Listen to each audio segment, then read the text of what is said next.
오늘 우리에게 주시는 하나님의 말씀은 신약 성경 고린도후서 12장 9절과 10절 말씀이 되겠습니다. 제가 가지고 있는 성경으로 신약 성경 299면에 있습니다.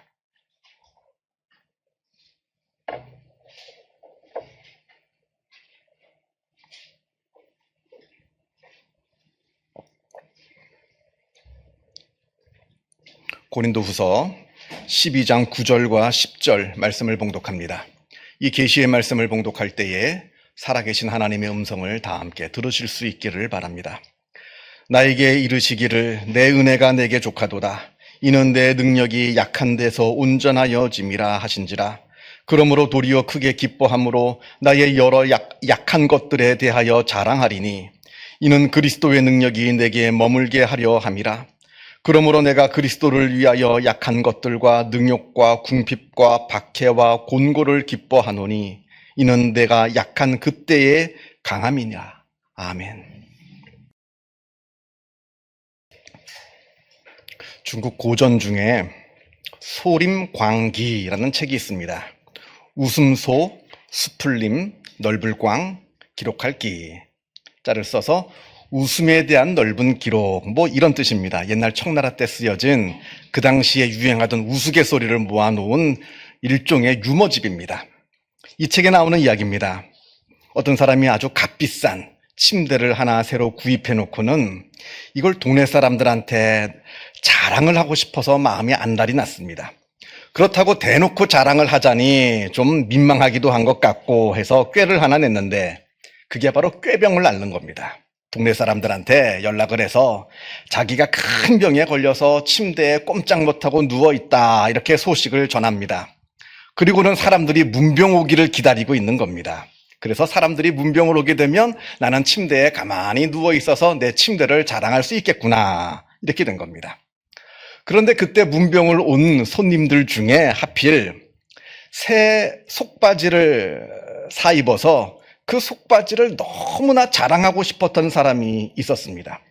그 손님은 문병을 오자마자 그 침대 위에 발을 턱하니 올려놓고는 속바지가 살짝 보이게끔 한 다음에 누워있는 사람에게 물었습니다. 아니 도대체 무슨 병이시기에 이처럼 거동을 못하십니까? 그랬더니 그 누워있던 꾀병을 앓고 있던 그 사람이 귓속말로 말하기를 당신하고 똑같은 병이요 그랬답니다.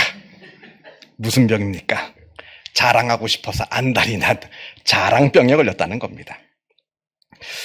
여러분도 혹시 이 병에 걸리셨습니까? 또 걸렸다면 여러분은 도대체 무엇을 자랑하고 계십니까? 오늘 본문의 바울은 자기의 약함을 자랑한다 합니다. 보통은 자기의 장점, 자기의 강점을 자랑을 하지 약점을 자랑하지는 않습니다. 오히려 반대로 자기 약점은 숨기려고 하죠. 이건 본능입니다. 짐승들도 다 그렇게 합니다. 절대로 짐승들도 자기의 약점을 남들에게 보여주지 않습니다. 이건 생존의 문제이기에 그러합니다. 그런데도 바울은 오히려 약한 것, 자기의 단점을 자랑하노라 이렇게 이야기합니다. 아니 왜요? 도대체 왜 바울은 자기의 약점을 자랑하려는 겁니까? 혹시 자랑해야 할 것이 아무것도 없어서 정말 내가 자랑할 게 하나도 없어서 내 약점이라도 자랑을 해야겠다 이런 겁니까? 아닙니다. 오늘 우리가 읽은 본문보다 한 장 앞으로 가게 되면 신학에서 일명 바보 설교라 하는 바울의 설교가 나옵니다. 특별히 11장 한 장 앞으로 가서 고린도후서 11장 16절을 보게 되면 바울이 이렇게 말합니다. 누구든지 나를 어리석은 자로 여기지 말라. 만일 그러하더라도 내가 조금 자랑할 수 있도록 어리석은 자로 받으라. 이게 무슨 뜻이냐면 쓸데없이 자기 자랑하는 것이 참 바보 같은 짓인데 그럼에도 불구하고 지금 나는 내 자랑을 좀 해야겠다. 그겁니다. 그래서 일명 바보 설교라고 하는 이름이 붙여졌습니다. 지난 2000년 기독교 역사 중에 사도 바울만큼 위대한 업적을 남긴 사람은 없습니다. 수백 년이 걸려도 완성되기 힘들 법한 기독교의 신학을 완성시켰습니다. 이 바울이. 신약 성경 27권 중에 13권을 바울이 저술했습니다. 엄청난 바울은 엄청난 신학자였습니다. 그리고 통신과 교통이 발달된 지금에도 도무지 꿈조차 꾸지 못할 어마어마하게 넓은 지역에 복음을 전했습니다. 레바논, 시리아, 터키, 그리스, 로마까지 그 엄청난 지역을 일일이 발로 걸어다니면서 복음을 전한 위대한 선교사이기도 했습니다. 그런데도 당시에 많은 사람들이 바울을 사도라고 인정하지는 않았습니다. 왜냐하면 바울은 예수님의 제자가 아니었거든요. 그래서 바울은 가짜 사도다. 그래서 바울이 전하는 복음은 가짜 복음이다라는 많은 비방을 바울은 받아야만 했습니다. 사실 사람들이 나를 비방하는 건 아무 문제가 되지 않습니다. 상관없는데, 그런데 문제는 내가 전하는 이 복음이 비방받는 것, 그래서 복음이 흔들린 거는 참을 수가 없는 겁니다. 내 복음이 흔들리면 구원이 사라지거든요. 그러니까 바울은 자기의 복음을 위해서 내가 사도라 하는 것을 변호할 필요가 있었던 겁니다. 그러니까 자기가 중요한 게 아니라 내가 전하는 복음이 중요했던 겁니다. 그래서 바울이 자기의 사도됨을, 나의 사도권을 변호하려는 그 내용이 바로 고린도후서 11장에 나오는 일명 바보 설교입니다. 그러니까 엄밀하게 말하면 바울은 자기를 자랑하는 게 아니라 자기를 변호하는 거죠. 그 11장에 나오는 그 내용을 보면 바울은 자기가 정통 히브리인이라 이렇게 말합니다. 그 11장에는 나오진 않지만 바울은 당시에 최고의 학부라고 할 수 있는 가말리엘이라고 하는 선생 밑에서 공부를 한 사람이 있고요. 그리고 로마 시민권자였고요. 또 바리새파 사람들이었습니다. 바리새파 사람이었습니다. 그리고 회심한 이후에는 복음을 전하다가 옥에 여러 번 갇히기도 했고 매도 수없이 맞았고 여러 번 죽을 고비를 넘겼다고 고린도후서 11장이 이야기합니다. 또 40의 가만, 하나 가만, 그러니까 39대의 매를 5번 맞았고 3번 태장으로 맞았고 1번 돌로 맞았다 이렇게 말합니다. 그리고 배를 타고 가다가 복음을 전하기 위해서 배를 타고 가다가 3번 파선하였고 여러 번 강도의 위험과 자기를 죽이려는 유대인들과 이방인들의 위협을 당해야 했다. 그리고 복음을 전하다가 목마름과 배고픔 그리고 여러 어려움을 경험해야 했노라. 이렇게 고린도후서 11장에서 이야기를 합니다. 이쯤 되면 자랑할 만하죠. 아니 세상에 복음을 위해서 이렇게 고생을 하는 사람이 세상에 누가 있습니까? 이건 충분히 바울의 자랑거리이기도 합니다. 그런데 바울은 여기서 그것을 자랑하는 것이 아니라 내가 진짜 자랑하고 싶은 것은 따로 있다라고 말을 하면서 자기의 연약함, 자기의 약점, 특별히 자기 몸 안에 있는 육체의 가시, 이걸 내가 자랑하노라 이렇게 오늘 본문에서 이야기합니다. 바울이 무슨 미쳐가지고 정신이 헷가닥해가지고 이걸 자기의 약점을 자랑하는 게 아닙니다. 또 그렇다고 사람들한테 무슨 동정을 구걸하냐고 그걸 위해서 내 약점을 이야기하는 것도 아닙니다. 바울은 그 육체의 가시, 그러니까 자기가 앓고 있는 질병, 바로 그 자기의 연약함, 자기의 약점을 통해서 자기가 하나님을 경험했기에 그걸 자랑하는 겁니다. 만약에 나에게 이 가시가, 이 육체의 가시가 없었더라면 지금의 나는 없다는 거죠. 이걸 지금 고백하는 겁니다. 이솝우화에 이런 이야기가 나옵니다. 사슴 한 마리가 물을 마시려고 시냇가에 나갔다가 물에 비춰진 자기의 모습을 보았습니다.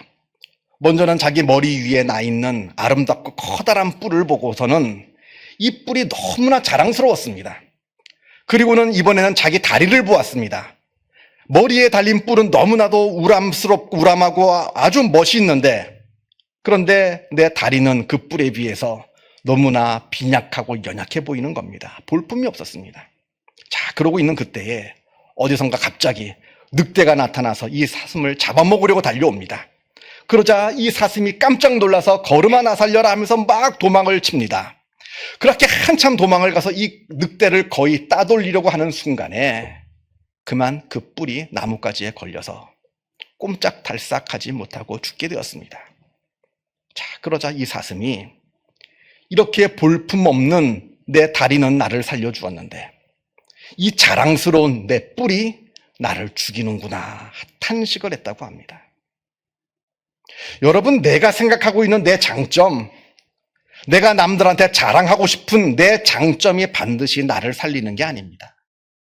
때로는 그것 때문에 내가 죽기도 합니다.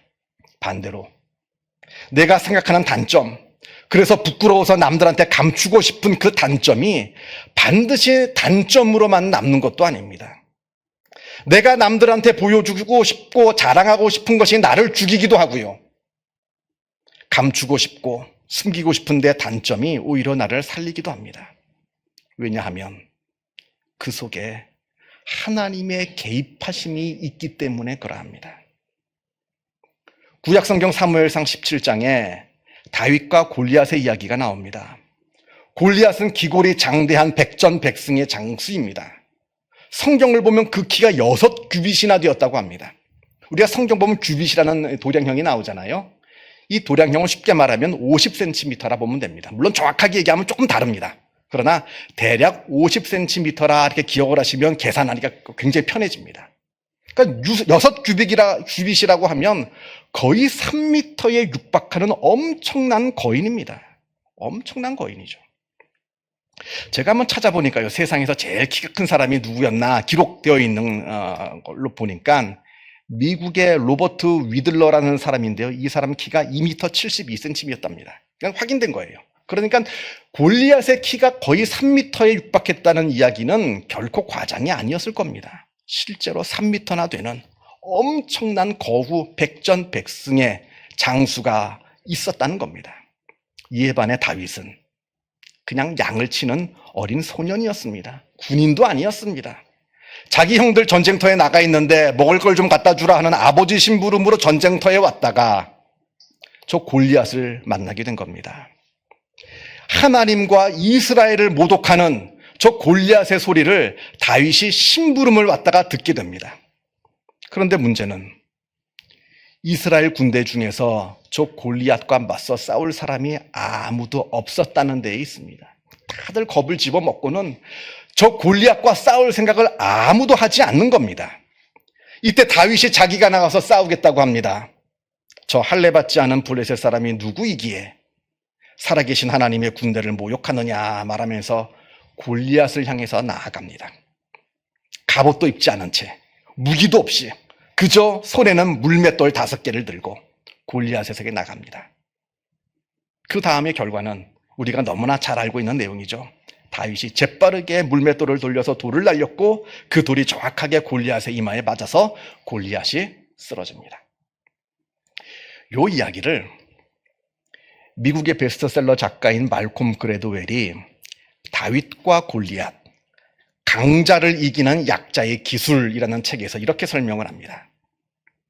골리앗은 키가 3m나 되고 온몸을 무거운 갑옷으로 입어서 몸이 무겁고 둔했을 것이고, 반면에 다윗은 갑옷도 입지 않고 무기도 들지 않아서 몸이 재빨랐다는 겁니다.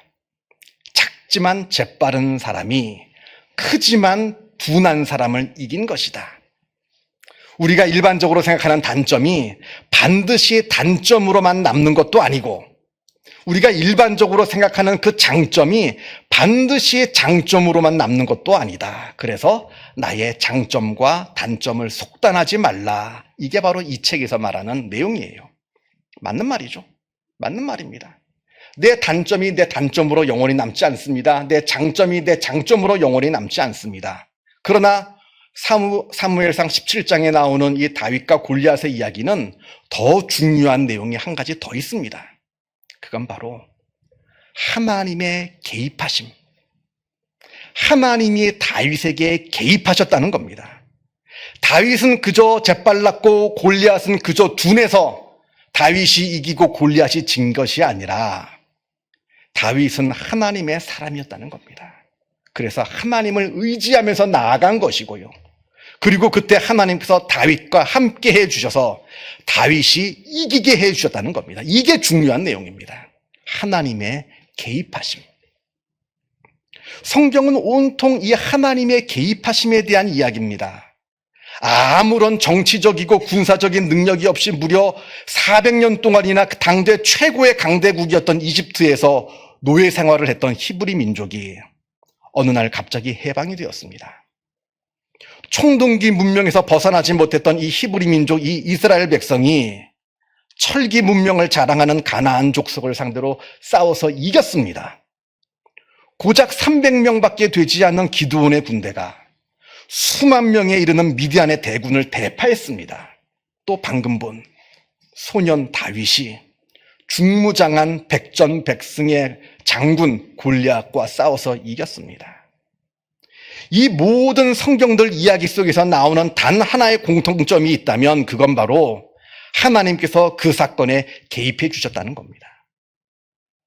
여러분, 내가 강하기 때문에 내가 강해지는 거 아닙니다. 그리고 또 내가 연약하기 때문에 내가 연약한 것도 아닙니다. 사람이 강해봤자 얼마나 강할 수 있으며 사람이 똑똑해봤자 얼마나 똑똑할 수 있겠습니까? 다 거기서 거기에요.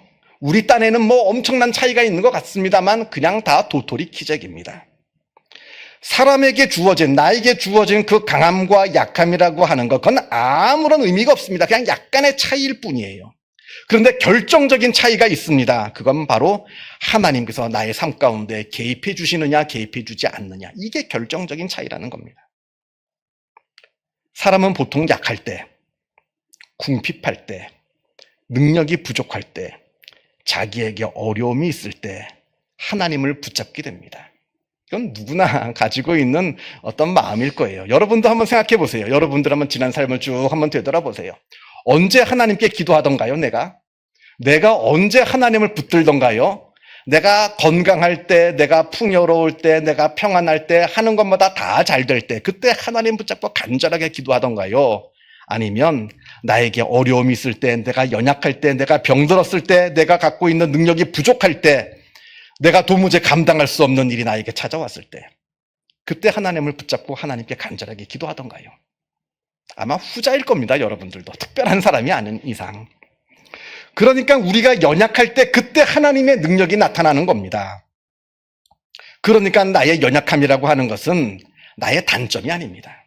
오히려 나의 장점이 될 수가 있습니다. 왜냐하면 하나님의 도움과 은혜가 부어지는 커다란 그릇이 될 수 있기 때문에 그러합니다. 이건 아주 중요한 이야기입니다. 오늘 본문 9절이 이걸 이야기합니다. 하나님의 능력은 나의 능력이 연약할 때 온전해진다 말씀합니다. 더 정확하게 이야기하자면 하나님의 능력은 우리가 하나님을 의지하는 데서 온전해진다는 겁니다. 내가 하나님을 의지할 때 나의 연약함 때문에 내가 하나님을 의지할 수밖에 없을 그때에 하나님의 능력이 온전하여진다 말씀합니다. 바로 우리의 능력의 원천을 이야기하는 겁니다. 내가 가지고 있는 능력이 나의 능력의 원천이 아닙니다. 나는 능력이 없지만 내가 하나님을 의지할 때 나의 능력의 원천이 하나님께로부터 다가오는 겁니다. 하나님께로부터 부어지는 그 능력, 이게 바로 우리의 능력의 원천이라는 거죠. 이걸 깨달으니까 10절에서 바울이 기뻐합니다. 자기가 연약함에도 기뻐하는 겁니다. 아니, 오히려 자기의 연약함 때문에 더 기뻐할 수 있는 겁니다. 하나님, 내가 강하지 않고 내가 연약해서 감사할 수 있는 거예요. 하나님, 나에게 육체의 가시를 주셔서 너무 감사합니다. 내가 하나님을 바라보고 하나님을 붙잡고 하나님께 기도하여서 하나님의 능력을 경험할 수 있게 해주시니 너무나 감사합니다. 감사와 찬양을 올려드릴 수가 있는 겁니다. 성도 여러분, 여러분은 여러분 스스로를 어떻게 평가하십니까? 그냥 객관적으로 여러분 스스로 자기 자신에게 한번 얘기해 보세요. 나는 나 자신을 보면서 나는 강한 사람이다. 나는 자신만만한 사람이다. 나는 능력 있는 사람이다. 나는 대단한 사람이다. 라고 여기십니까? 아니면 나는 연약한 사람입니다. 나는 부족한 사람입니다. 나는 너무나 단점이 많은 사람입니다. 라고 여기십니까? 그리고 성도 여러분, 여러분들은 도대체 누구를 의지하면서 살아가십니까? 그렇게 능력 많은 나 자신을 의지하면서 살아가고 계십니까? 아니면 나 자신을 도무지 의지할 수 없어서 하나님을 바라보고 하나님을 의지하면서 살아가는 사람이십니까? 하나님을 의지하며 하나님을 붙잡고 나아갈 때에 하나님의 능력을 경험할 수 있다. 오늘 본문 말씀이 우리에게 이야기해 줍니다. 이 능력을 경험하시는 주님의 귀한 백성들 다 되시기를 주님의 이름으로 축원합니다. 기도하겠습니다. 사랑과 은혜가 충만하신 하나님 아버지, 전능하신 하나님께서 나의 아버지 되어 주심에 감사를 드립니다. 아버지 하나님, 우리가 이 사실을 잊고 살지 않게 하여 주옵소서. 내가 이 땅에 나 홀로 내버려져서 내 힘으로 살아가는 것이 아니라 전능하신 하나님, 내가 나를 사랑하는 것보다 나 자신을 더 사랑하시는 하나님께서 나의 아버지가 되어 주시어서 하나님의 은혜로 살아가고 있다는 이 놀라운 사실들을 우리가 잊지 않게 하여 주옵소서. 비록 하나님을 우리의 눈으로 바라볼 수 없다 하여 하나님을 잊고 사는 것이 아니라 하나님을 우리의 눈으로 바라볼 수 없지만 언제나 믿음의 눈을 들어 하나님을 바라보며 하나님을 붙잡으며 하나님을 의지하며 살아가는 주님의 귀한 백성들을 다 되게 하여 주옵소서. 그리할 때에 우리가 하나님의 능력을 경험하게 하여 주옵소서. 그 속에서 하나님을 경험하고 하나님을 만나게 하여 주시어서 나의 약함이 하나님의 능력에 채워지는 귀한 그릇이라고 하는 사실을 고백하는 우리의 삶이 되게 하여 주시고 언제나 하나님께서 부어주시는 그 능력으로 이 삶을, 우리의 삶을 승리하며 살아가는 복된 주님의 자녀로서의 삶을 살아가게 하여 주옵소서. 모든 것 하나님께 의탁드리오며 이 모든 말씀 우리 주 예수 그리스도 이름으로 기도하옵나이다. 아멘.